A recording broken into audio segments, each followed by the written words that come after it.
अस्सलाम वालेकुम, my name is Mohammad Mubashir Javed. और आज का जो हमारा टॉपिक है वो सलाजीत के हवाले से आया कि ये इनफर्टिलिटी में टेस्टोस्टेरोन लेवल को बूस्ट करने में क्या ये कारआमद होती है कि नहीं होती। ठीक है जी, ये स्पर्म काउंट को कैसे बढ़ाती है और ये होती क्या चीज़ है, आज हम लोग इसके बारे में डिस्कस करेंगे। लास्ट टाइम हम लोगों ने एक वीडियो बनाई थी जो हम लोग घर में बेसिक टेस्ट कर सकते हैं स्पर्म का, कि स्पर्म काउंट हमारे ठीक है, तो उसके ऊपर लोगों ने अच्छा रिस्पॉन्स दिया। तो आज हम इसके हवाले से उसी के हवाले से है, तो उसमें काफ़ी हद तक इंशाल्लाह आपको कुछ ना कुछ सीखने को मिलेगा। चलें जी स्टार्ट करते हैं। सलाजीत के अंदर जी काफ़ी हद तक मिनरल्स ऐड होते हैं जिसकी वजह से काफ़ी हद तक फ़ायदेमंद साबित होती है। इसमें 100 से अबव तक देखा गया जी मिनरल्स ऐड होते हैं। ठीक है जी, जो कि हम लोगों को आम रूटीन में मुख्तलिफ चीज़ों में नहीं मिलते, तो इसी वजह से ये काफ़ी हद तक कारआमद होती है।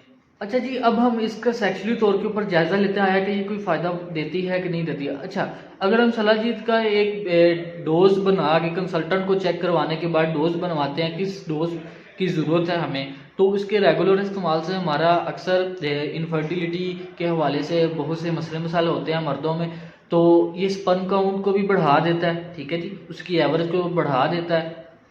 इसके अलावा अगर हम इसका रेगुलर इस्तेमाल करते हैं तो टेस्टोस्टेरोन लेवल जो है हमारा, जिससे जिनसी ख्वाहिशात पैदा होती हैं टेस्टोस्टेरोन लेवल से, वो उसको काफ़ी हद तक बूस्टअप कर देता है। मुख्तलिफ जो मैरिड कपल हैं उनमें ये मसले मसाले आते रहते हैं। ठीक है जी, जिससे जिनसी ख्वाहिशात के में कमी आ जाती है। ठीक है जी, शहवत में कमी आ जाती है। तो ये सलाजीत का रेगुलर इस्तेमाल से इसके काफ़ी हद तक बेनिफिट होते हैं। ठीक है जी, फ़ायदेमंद, काफ़ी चीज़ फ़ायदेमंद है, क्योंकि इसमें मुख्तलिफ मिनरल्स हैं जो कि हमारी बॉडी में बहुत ज़रूरी होते हैं। अच्छा जी, अब हम बात करते हैं कि आया कि ये इस्तेमाल किस तरह करनी है।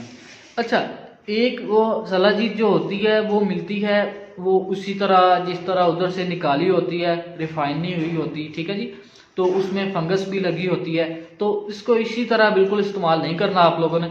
तो इसको मुख्तलिफ कंपनियां बनाती हैं, रिफाइन करती हैं। ठीक है जी, साफ़ करती हैं, तो वो काफ़ी हद तक बेहतर होती हैं। उसमें फिर जिंक ऑक्साइड वगैरह भी ऐड कर देते हैं, कुछ चीज़ें ऐड और करते हैं। ठीक है, उस सूरत में वो आप लोगों के लिए काफ़ी हद तक बेनिफिट होती है। ठीक है जी, और वो जो हम लोग बाज़ार से मिल जाती है या कि कुछ दोस्त अब आप देते हैं, ठीक है जी, तो वो उसमें अक्सर फंगस वगैरह होती है जो कि बाद में नुकसान होता है हमारे अंदर।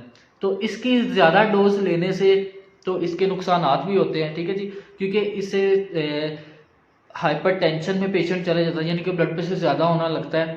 तो इससे क्योंकि ये स्टिमुलेट करती है बॉडी को, जब भी कोई चीज़ स्टिमुलेट करती है तो हर चीज़ बढ़ा देती है। ठीक है, अगर हम लोग इसकी ज़्यादती करेंगे, ज़्यादा खाएंगे, तो इससे जाहिर सी बात है नुकसानदेह भी होगी। तो मुख्तलिफ किस्म के नुकसान हमें उठाना पड़ेंगे। तो इसकी आपने पहले एक डोज बनवानी है, तो फिर इस्तेमाल करना है। ठीक है जी, स्पेशली जो मैरिड कपल है उनके लिए होती है। तो अनमैरिड के लिए अल्हम्दुलिल्लाह हम लोग मुसलमान हैं, तो हम लोग बुरे कामों में, ये हमारा अकीदा है कि बुरा काम बुरा ही होता है, और हम लोग काफ़ी हद तक उन चीज़ों से बाज आ जाते हैं। तो जो अनमैरिड हैं उनमें इसकी कोई ज़रूरत नहीं है, वो अपनी डाइट का ख्याल रखें, एक्सरसाइज का ख्याल रखें, तो इंशाल्लाह उसी से बेहतर होगा। तो जज़ाकल्लाह खैर, अगर आप लोगों को कोई भी चीज़ इसमें सीखने को मिली है, ठीक है, आपके लिए फ़ायदेमंद है, तो वीडियो को लाइक करना है और चैनल को सब्सक्राइब करना लाजमी। ठीक है जी, और अगर आपको किसी भी किस्म का कोई मसला हो तो हमें आप लोग कमेंट्स में बता सकते हैं, तो इंशाल्लाह नेक्स्ट टाइम उसी के ऊपर वीडियो बनाएंगे। अच्छा जी, जो नेक्स्ट वीडियो है इंशाल्लाह वो मेडिसिन के मुतल्लिक बनाएंगे, कि इनफर्टिलिटी के हवाले से या टेस्टोस्टेरोन जो कम हो जाता है उसके हवाले से, तो उसमें कौन कौन सी मेडिसिन जो नुकसानदेह ज़्यादा ना हो और फ़ायदा उसका ज़्यादा हो।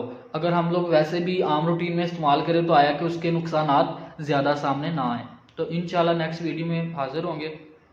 अपना ख्याल रखें। अल्लाह हाफ़िज़।